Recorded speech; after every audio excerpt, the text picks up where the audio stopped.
Leadership newspaper reported that after a 5-year stint as resident electoral commissioner in Nigeria's Akwa Ibom state, Delta State-born Mike Igini retired from the service of the Independent National Electoral Commission, INEC. In all, he served the commission for 10 years. You wouldn't be wrong if you preposed the adjective controversial to Mr. Igini's name. But one of the officers that have given the electoral umpire transparency and believability in delivering its mandate would tell you that he didn't go to Akwa Ibom to rake up controversy. He was on a mission to do a job the way his parents brought him up, to be God-fearing and to work with truth and honesty as screaming banners on a life of determination. Mr. Igini starts off by talking about the influence of his parents on a grateful childhood. From the family, we are taught basic value about honesty, doing the right thing, the difference between what is right and what is wrong.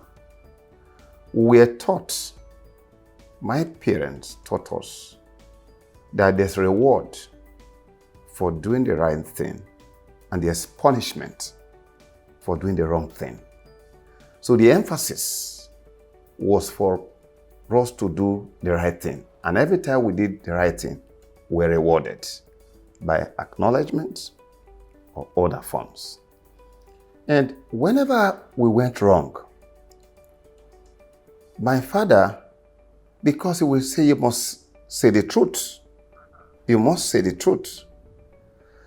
If he had wanted to give you 6 strokes of the cane, because you told him the truth, he could reduce it to just 2 or 3. So we even saw reward that even when we were wrong, but for saying the truth, we also rewarded. Our punishments were reduced. But his parents were that instructive about an honest life because they were themselves informed by faith of a higher order. That faith leaning took young Mike into early interaction with what the teachers said and what the Bible prescribed. Teachers were up there in our time. We respected our teachers in school. They also taught us moral lessons. What is right? What is wrong? They have disciplinary authority over us on questions of ethics, how to behave, including the larger members of the community. And so, that was how we all grew up. And again, from the school, in the community where I was born, there was a church. But my parents were not really going to church. But clearly, the things that they were teaching us, which were they teaching in the church, those core values were the things we were living with at home. And so when I was now proceeded to my secondary education, I was sent to my uncle, the late Chief Odukuye, who was passed on at the age of 96 in Sapele. I went into the Catholic family. So every Sunday, we go to church. And beyond that, we have to go to catechism. I went through the process of catechism, baptized, and also confirmed in the Catholic.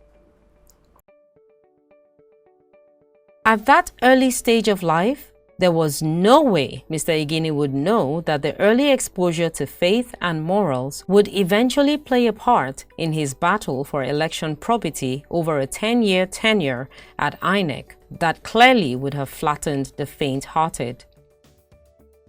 Mr. Igini does not believe in cosmetic words for greed and graft. He believes more in basic terminology for dishonesty.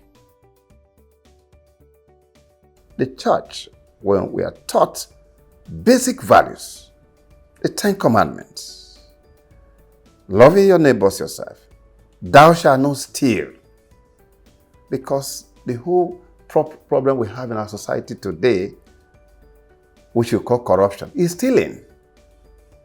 So, but from a very younger age, we are taught not to steal. We have decided to use the word corruption, embezzlement. But the real thing that happened is stealing. These guys are thieves. And you know what it means in the community where we grow up? To be called a thief. It's a very terrible stigma. Not the one that they have deodorized, where we say he has embezzled and all of that. No, a thief is a thief. So the value of thou shalt not steal in the Bible, all these ethical values distilled from the Bible that were taught, and these doctrines were the entire pillar that shaped my life as a person. We sought his definition of integrity. Basically, there are about 5 attributes of integrity, which are honesty, reliability or dependability, loyalty, respect, and sound judgments. At the INEC duty post, Mr. Igini held tenaciously to honesty as if his life depended on it. Ironically, his attitude attracted many threats to his life from politicians who would prefer he looked the other way. Mr. Igini presents a profile of how honesty works. To be honest is a moral choice. And that when people look up to you, you must not disappoint them. Particularly in public office where you have to swear to an oath under Part 7 of the Constitution. Like the Romans, I felt that I must keep to the oath of office to do right to all persons, no matter what happens. And that is why, for the 10 years that I served, I never betrayed the core value of integrity, honesty, credibility, but rather, at the risk of my life, I remain true to them for a period of 10 years. He didn't say 10 explosive years, but that's what many people who admired him from the sidelines think about Mr. Igini's trailblazing service at INEC. Here's a peep into the kind of temptation Mr. Igini had to fight off as an INEC resident commissioner. Another temptation, somebody who is in the government today, was reached, and that he got me in Abuja, met me in Abuja, tried to talk to me after our MBA conference in 2010. And eventually, it's okay, let me see you. Ironically, the person is still in government today. And said, excellent, why a person, for their own political interests, there is a house in Asokoro, which they will get from me. All they wanted from me is to get the name of somebody else so that they will buy the property in the name of that person who will now transfer to me. So I should suggest somebody. So you could see that the process of even the corruption, they teach you everything. So, and I said, a house in Asokoro that worth about 300 and something million? How? Who told you I need a house in Asokoro? I'm in Lagos. I live in Lagos.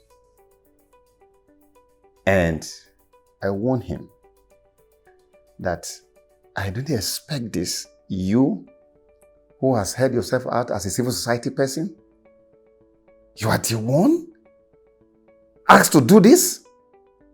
And I told him, if you accept anything on my behalf, you are on your own. That was in 2010. And we have several like that. The toughest of all was Akwa Ibom State. The toughest of all, where my life was really at risk. We have some diabolical politicians in Akwa Ibom. Beyond being diabolical, they have a killer squad. I have an audio tape. How they plan to bomb my official car. The people were to do it, had collected 15 million as part payment. And I have the recording. They were to blow up my official car. That was after they've gone through different people. You know what they do? It to sound you out. They can't come to you directly. So, for the whole $10 million, you know, I recall there was a statement I made that, look, I came to Akwa Ibom State to count votes and not to count money.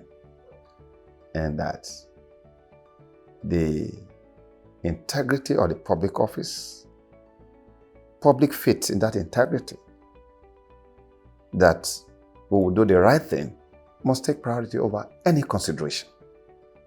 That ₦1 trillion cannot get you a vote from me. That those who are called upon to count the vote of people do not matter, but those who will cast the votes. The integrity of the data process, public faith in that integrity must take priority over any consideration. We sought the views of other persons on the Igini persona. When he became an official at Inuyo, he walked the talk. He was able to practice what he preached, and he made enemies. He also made friends. Indeed, we need a person like that who has credibility, who believes in the integrity of a system. I have known him to be a person of integrity, and I have known him also to be somebody who is forthright, you know, with his opinions when asked, and sometimes even offers unsolicited advice. And if one reflects over the things that he speaks about, there is always sense, there is always wisdom, and there is always something to take that can add value. And definitely in INEC, the Mike Igini I knew because of his knowledge, his competence, his integrity. He has added tremendous value to our work in the Independent National Electoral Commission. I found him to be one of the few resident electoral commissioners that I was very comfortable with, that I was not afraid when they are given an assignment that they would deliver, and who also you cannot question his character in terms of what he would do, in terms of his integrity. Mike Igini is the man of integrity. I remember when he was posted to Akwa Ibom, he performed so well that for the first time, corruption in INEC was brought to the notice of everybody in Nigeria. When he was in Akwa Ibom, that was the first time a professor in the university was jailed for election malpractices. And everybody in Nigeria saw that. What the national body had not been able to do. Mike Igini speaks the truth at all times and does not call white black or black white. So he's a man of integrity. Mike Igini, bold and courageous messenger of truth and honesty. Okpara in Delta State is proud to have a son like him. He has his parents and early Christian doctrine to thank for the life of honor which his adult existence holds tenaciously to.